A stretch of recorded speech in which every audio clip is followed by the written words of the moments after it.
Hey there, welcome back to the Path to Zion podcast, where we are rediscovering the ancient way. Thank you for tuning in with us today. You can find us online 24/7 at pathtozion.com. Send us an email, pathtozionpodcast@gmail.com, and like, subscribe, share, all these things you can do whenever you would like if you want to. Give me a thumbs down, that's okay. Do what you need to do. We're going to get right back into it. We're not going to go back over a whole lot of anything. We are in the middle. Well, no, we're not in the middle. We're at the very beginning of spiritual osmosis, the assimilation of the church. Now, a little bit of groundwork we laid. Interestingly enough, a little play on words there. We talked about foundations. We talked about the importance of foundations, that there's one cornerstone, there is one foundation, his name is Yeshua Messiah. There is no other. We talked about how Yeshua came and he taught and he clearly said, look, if you build a building with no foundation, it will not stand. It says when something comes, immediately goes down, crashes down. Now we're seeing this all throughout the church right now, as the church is in full-on panic mode, as now an evil man is in the White House. Now it's evil. Judgment's coming, and now bad things are going to happen because the good guy's out of office. Oh my gosh, this is a front and center example that's like in bold print, glowing neon lights, whoop, whoop, whoop, problem right here in front of your noses, Christian church. This is what we're going to talk about. That's an identifier. We'll get to that later. But we talked about how the Bible talks about there's one architect and builder. Now, this is the one that Abraham was set upon, the father of the nations now, the father of God's people. He was set, and he was looking for the city which had what? A foundation that's upon the architect and builder, Yahweh Elohim, no other. Everything else is going to be shaken and fall away, so we talked about foundations and the importance of them.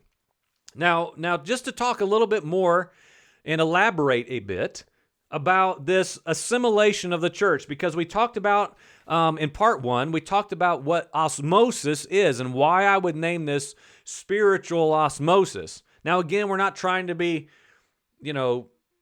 super scientific, spiritual science. I'm not talking like that, but this, at the true description and understanding of what these words mean, again, I spent a lot of time trying to find words that rightly demonstrated what I was seeing in my imagination.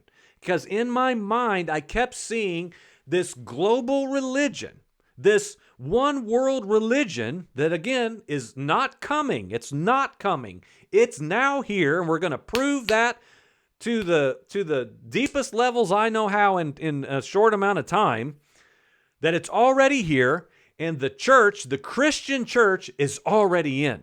She's already in, but it's coming in greater measure. And this osmosis is a subtle and or gradual absorption into a greater entity, a greater body, even we could say, a greater grouping, a religious order that is already here and established clearly in the nations, including this one right here, except the irony is the Christian church thinks she's unique. She thinks she's different. She thinks that she's not gone the way of the nations, just like we established in the Inhabitants series. People believe that this nation is unique. We proved without any question that the founding of this nation was on ancient pagan deities, gods and goddesses, Libertas, Minerva. I don't have time to go into all that again. It's clear this nation is not unique in any way whatsoever, and they drew from a pantheon of ancient gods and deities. To what? To empower the people of America, the United States of America, the out of many one reality that I said is not about states becoming one nation. It's about a pantheon of gods, many becoming one people, a united people. Now, we'll have a little bit of God in there.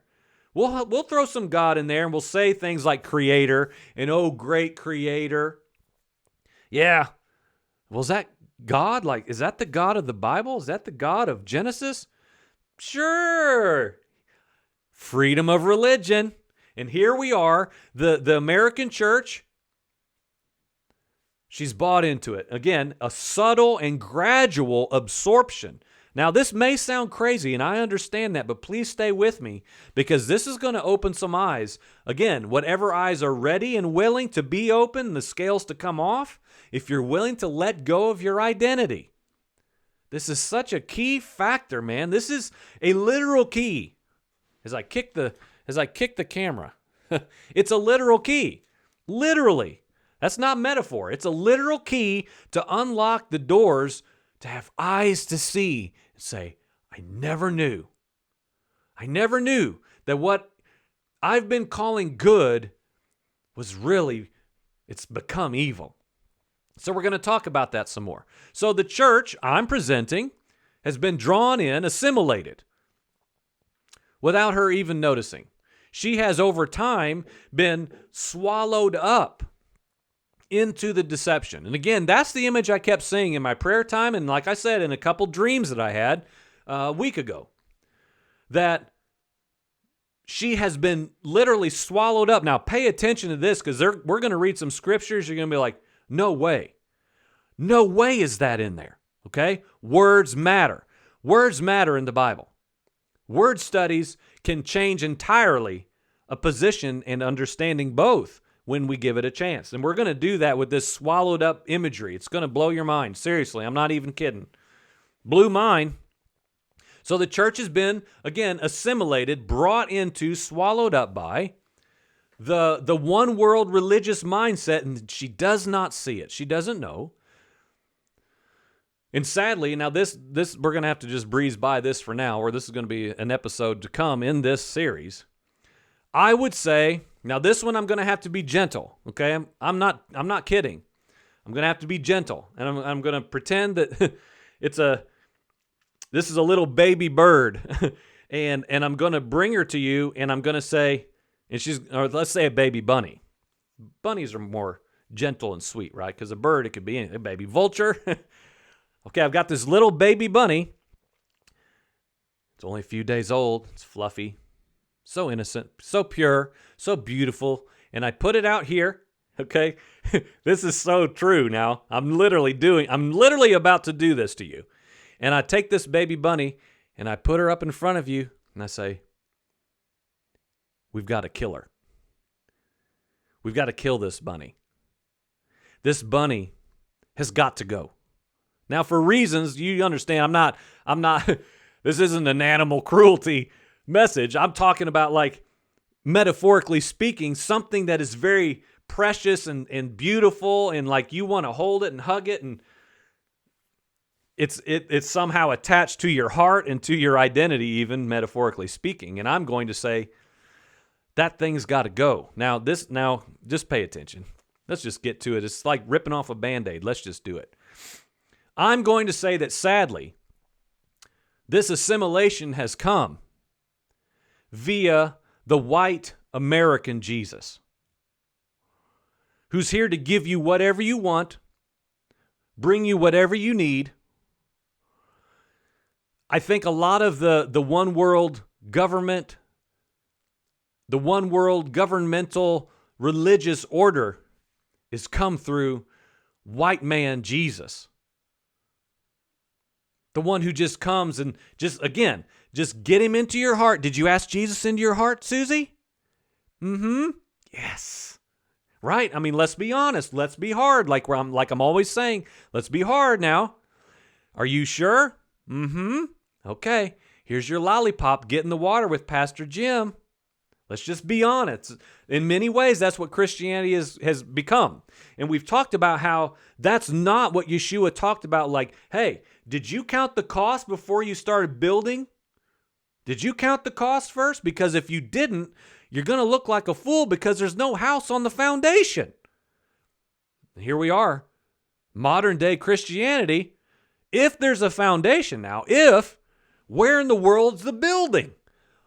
Where's the building? Where's what was supposed to come after the establishing of the foundation? Where is it? Valid question. I think this is in part now because of the propping up and the presentation of white man Jesus, who did away with everything angry Yahweh God did back in that, don't touch that Exodus stuff.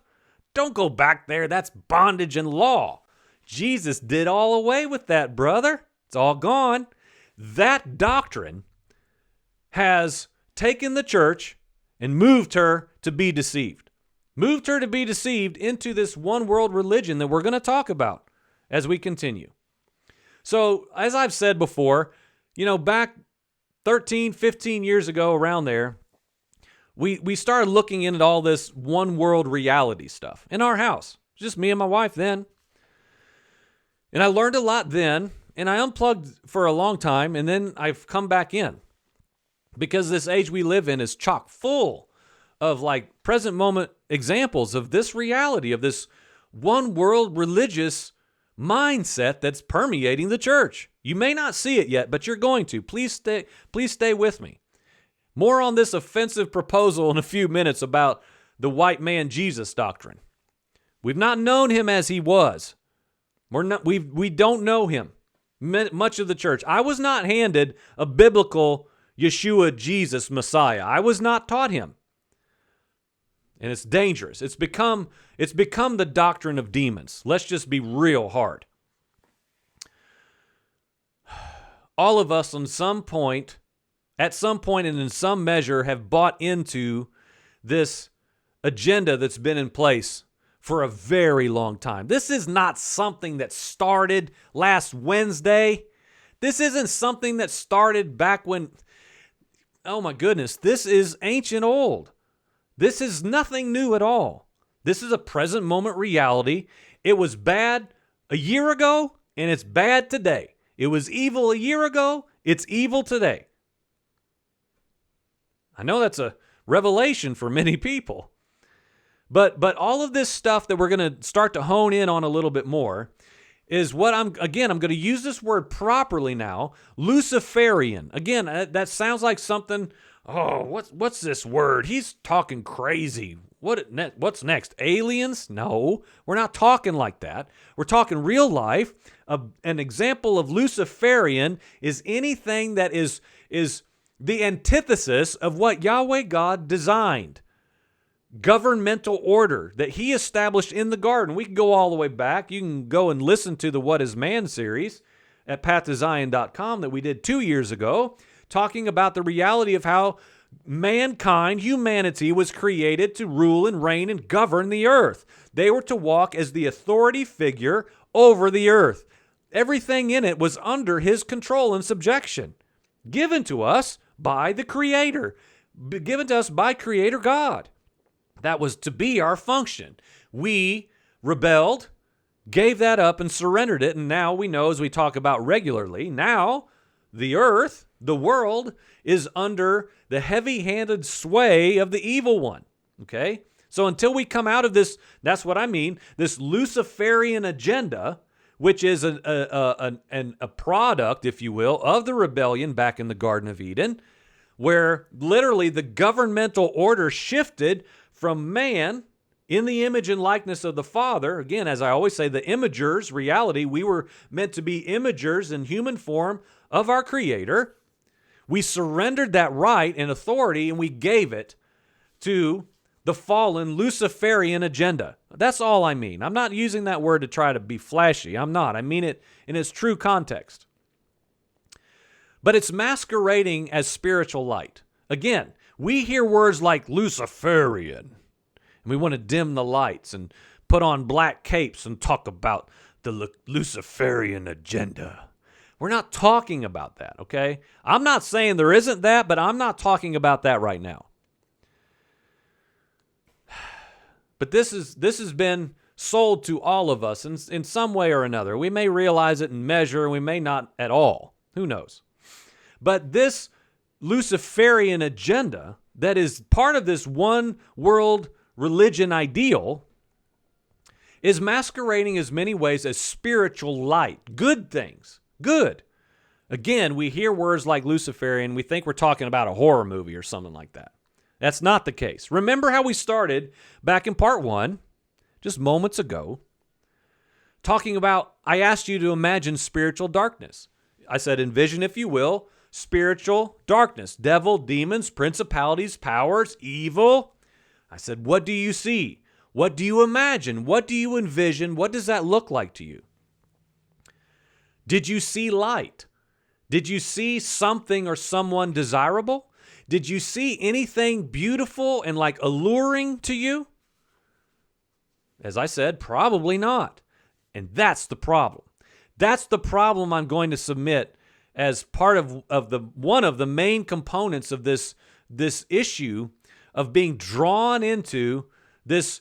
Again, this sounds like conspiracy-esque, but the one world religious order that is now here, that the church is jumping into and slowly being lowered and what? Assimilated, swallowed up into. You probably did not see something desirable. So calling out darkness is easy. Calling out what we think is just in the limelight of evil, that's easy, man. Anybody can do that. That's easy. The religious do it all day. This guy's this guy's that, this agenda is this, and it's dumbed down to be like gas prices and taxing, all these things, and everybody's attention is all right here. See, Biden's already putting in all these things that's cramping our life. Yeah, it's coming. It's coming, but it's not him, and you're staring at him, and you're staring at a Democratic agenda, and you're missing the whole point. You're missing the whole point that is in place to lure you in and assimilate you into a one world, one religion order that's winning by sucking you into all the periphery issues. And you miss the greater issue at hand. All of us, I do too, in measure. But the church seems to have forgotten that Hasatan, Satan, the devil, okay, we could get into all that. We don't have time for all this stuff. People won't watch if I do 4-hour parts to these things, and I can't do 40-hour series. That's why we have to engage in person, on couches.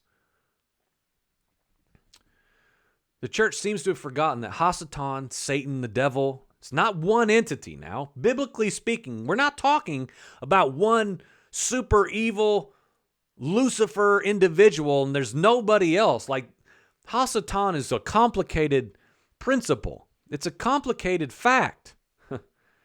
But their rebellion and original purpose and function was surrendered because they were originally in light. They were in the presence of Yahweh Elohim now. Do you understand this? Do we understand the pre-rebellion world? No.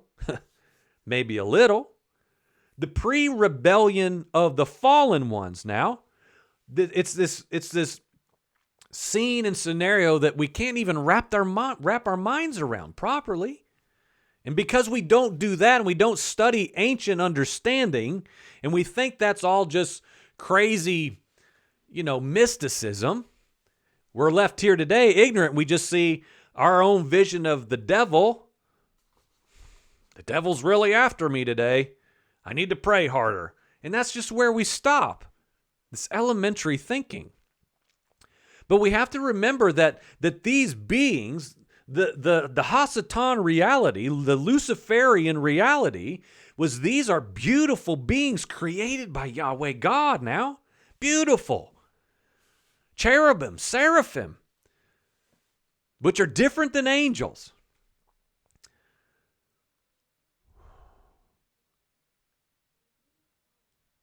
If we think about the Garden of Eden, let's pose it like this. Was Eve driven out in fear and disgust by the serpent? Because look into if you want to study stuff, look into the serpent. The shining one. It's intimately acquainted with cherubim and seraphim. The shining ones. Hasatan.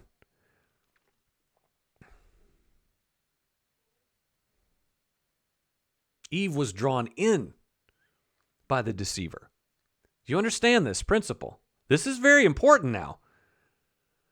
Eve was drawn in and allured by the luciferian presentation. Okay? So if I'm man, Father, help me to make this make sense. What I'm saying is, just like Eve, if we're not careful, we're going to be allured in, drawn in to the luciferian one world religion order.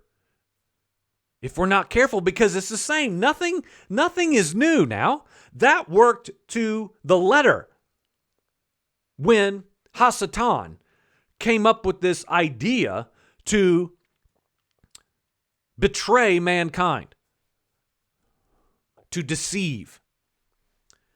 In their vulnerability and in what? In their desire, in their free will, in their desire via free will to what? To become like God. Because that's what he did now. Do we understand that? The Luciferian mindset says, you don't need one true God. You don't need him. You can have Buddha, you can have Muhammad, you can have Confucius. We went through all of that in the stuff. Isn't that interesting? Those are all the individuals that are named as some of the greatest lawgivers in history. You can have Goddess Libertas. You can have Goddess Columbia. And dare we say, you can have little Christian white man Jesus, who instituted a new religion and undid all that hard stuff that Yahweh God said you had to do. Friends, do you hear what I'm saying? Please listen with an open heart to what I'm saying and what I'm presenting as a possibility. This is what I had to reckon with not long ago. That the white man, modern day, new religion Jesus had replaced the eternal ways of Yahweh Elohim. Through the doctrine I had been told. Through the misunderstandings of Paul's teaching, I had to face, I've not known Yahweh God. I've known modern day, new age Jesus, who said, but he didn't say, he actually said, I didn't come to abolish all the stuff. I didn't come. What was taught? The law, the prophets, the capital S scriptures is what birthed the post-Yeshua, post-Pentecost church. The Old Testament now. On the other side of Yeshua Messiah, with what he did added on top to show as a demonstration, this is what it looks like when a human keeps God's laws to perfection. And I've come to show you it can be done because like we told you in Deuteronomy, this is not too hard for you, but you've forgotten that. And now lawgivers, law teachers have created their own oral laws. And I'm saying I am coming against that because God's ways, God's laws need no addition, brother. They don't need any help. They don't need any help. Perfect, flawless. And I'm the God man, and I'm saying we're going back to what was lost. Already lost then. And holy cow, fast forward to now, what's been forsaken. Why? New religion Jesus. New religion Jesus. He started a new religion. And I'm telling you, friends, this is touchy. I know it. It hurts. It's what we do here. We hurt one another for our own good so that we're set free. So again, did you see light? Did you see something alluring? Because that is what Eve saw in the Garden of Eden. She didn't see some horrible fanged beast coming out of the bushes and trying to grab her. She was deceived. What is deception? You, in your own ignorance and your self-exaltation, see something that's desirable. Desirable. That's the word used in the scriptures. She saw that it was good. She saw that it was desirable. And she went for it, and she ate. And her husband came, and he ate. And humanity joined the Luciferian agenda. And that's what I mean by Luciferian. The agenda is this. The overreaching agenda that started then and goes all the way to right now and will continue until Yeshua Messiah says enough. Which I don't know why in the world that hasn't happened yet. Sure not up to me, though. But until that happens, that agenda that started in the garden continues. Of what? A million ways to come to you and say, deify yourself according to your terms, friend. You want Buddha? We already went through that. You want new religion, Jesus? Fine with us, because it's divorced from the commands of Yahweh Elohim. Because you don't have to do that stuff anymore. You don't have to do that. Be a good person. Go to church. Love your neighbor. We have to be careful that we're not being lured in, because we are. The church is being lured in. Ezekiel chapter 28. You had the seal of perfection. Who is this luciferian being? Who is Hasatan? Who in the world is the devil? Let's let Scripture tell us. He had the seal of perfection, full of wisdom, perfect in beauty. You were in Eden, the garden of God. Every precious stone was your covering. The ruby, topaz, diamond, beryl, onyx, jasper, the lapis lazuli, the turquoise, emerald, the gold. The workmanship of your settings and sockets was in you. On the day you were created, they were prepared. You were the anointed cherub who covers, and I placed you there. You were on the holy mountain of God. You walked in the midst of the stones of fire, blameless in your ways from the day you were created until unrighteousness was found in you. This being, a beautiful being of light and stones and gold, yet still an army of rebellious ones, because we know it was a company that rebelled. These beings today, we're not going to get into a bunch of stuff that would probably just make you check out and say, oh, too much. We won't get into that. I'm trying to dose this out in rightful measure that you can actually hopefully believe. They're conning the unsuspecting masses with this Luciferian agenda in the church by taking advantage of her spiritual slumber and ignorance. We should know by now, but let's be honest, we don't. We don't know much. I drew this on our whiteboard this morning. We'll bring today a little bit around to a close here.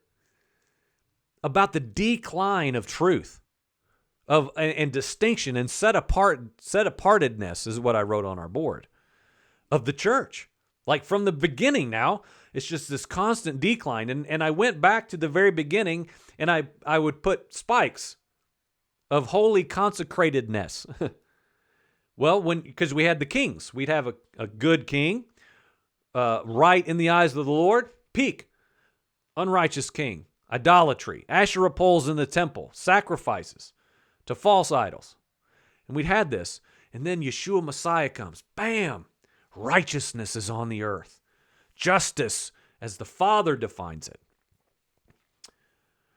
A man bringing the gospel reality. The Emmanuel reality. It's beautiful, man. Huge peak. But man, since he ascended, and we're going to get to that clearly, decline. So much so that by the 3rd century, everything that the church had been doing eradicated. Why? Culture. Luciferian agenda masquerading as the church. Well, we're building our own church now. All this Jewish stuff. Get it out of here. You can't do that anymore. Feasts? Nope. No more feasts. Sabbath? Changing that. Sunday, day of the sun. Oh, they'll forget about that in a few years. They'll forget it's pagan. And friends, we have. I'm telling you, things that we're beginning to do in our own household right now seems like foolishness. Why? Because we're so divorced from what the people of God always used to do and were identified by doing. Now, rules, law, works, foolishness. Why? We've bought into a one world religion extension and just white man Jesus. New religion. New idea. As if God's way didn't work before. I've always been taught man couldn't keep the law. Man couldn't please God before. That's why Jesus came. Not true. Not true. Not biblically accurate whatsoever. It's not.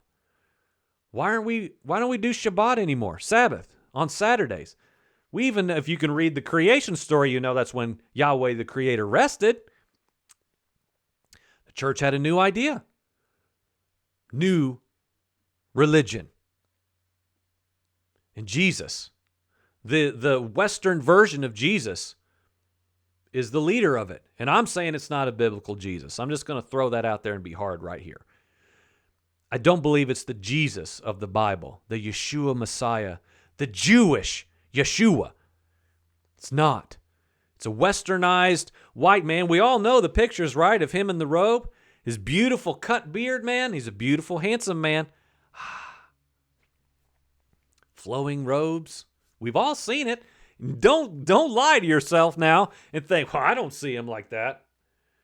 And you're trying to get it out of your mind. No, you do. You do. We all do. We all have this vision of a beautiful, smiling Jesus with his wonderfully white teeth and his beautiful flowing hair in the wind with a nice little chiseled beard, sitting with the children on his lap. Right? Let's be honest. It's not Yeshua Messiah. It's not. And I'm telling you, it may seem like you may be able to, for now, but you're not going to for long, to disconnect those and think they're unrelated, but I'm telling you they're not, and it's part of the Luciferian agenda. I'm telling you. For anyone who has eyes to see it.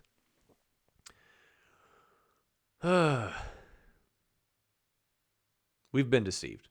I've been deceived, but we're coming out. We're being given an option to come out. Now we're going to compare some things real quick, and we're going to cut this one off. We're going to compare kingdoms and dominions, light and dark. And I'm going to propose this, and we'll cut this one off. What if the light and the dark, the good and evil that you've been fed in media and culture, in movies, in music, I'm telling you, this stuff sounds silly, but you've been so programmed. All of us have been so programmed, which is why I praise the Father. We came out of the world. We stopped. We got rid of our television. We don't go to movies. We don't watch movies. I don't watch Hallmark movies because I don't. It's foolishness. It's foolishness. Entertainments to no end. And all of it is tainted with this message of a Luciferian, one religion mindset. Programming you. Programming all of us. Every time we turn it on, it's telling us something for a purpose to make us assimilate into the whole. And if you don't believe that, friends, I'm sorry. We've got to give ourselves to realize, man, what if this is true? What if this is true? There's one cornerstone. Like this, okay, so we'll talk about this. Perfect example. We can't go by it because it's perfect. You got Trump, you've got Biden. You've got good guy, Christian, evangelical, patriotic men. Good guy, he's good. Joe Biden, evil. Well, he's for abortion, Joel. Oh, man, how many times have we talked about this? You've got good versus evil. So good guys out, bad things happen, bad guys in. Judgment's coming, bad, evil. And I'm telling you, the good guy, evil. Well, what about Israel? What about the unborn? All of these things are to keep you right up here, distracted, and realizing there's something at the foundation that is ruling all of this stuff. Even the good things, the light things, all of it is to suck me in to the good dog, bad dog duking it out. All of it, friends, is trying to get you into the Luciferian agenda, to pull you away from the eternal foundation that Yahweh Elohim established. Let's stop here for now. We'll go to part 3. Part 3. What are we talking about? The big words again, spiritual osmosis, the assimilation of the church. Again, the church, I believe, I'm convinced what the Father's saying is to warn the church that she's slowly being drawn in to the one world religion. She's being drawn in, again, gradual absorption and mingling into a one-world religion. And Joel, she doesn't know it. You got to tell them to wake from their slumber. So friends, that's what we're doing. That's the attempt. That's why we take time to do this. Maybe God will let me speak on something. Maybe God will give me this prophecy tonight. If I eat enough nachos right before bed, he'll give me a prophecy that tells me that every person in Christianity will get $1 million tomorrow, and I can actually get like famous and stuff. What do we want? I want truth. I don't hold truth in its absolute form, but I want it. I believe there's something for us to learn. So here we are. What are we doing? It's the Path to Zion podcast. We're rediscovering the ancient way. Find us online 24/7, pathtozion.com. Send us an email, won't you? Let us know where you are. Let us know what you think. Good, bad, indifferent. It's fine here. Path to Zion podcast at gmail.com is the place to do it. We'll be back with part 3 right after this. Amen.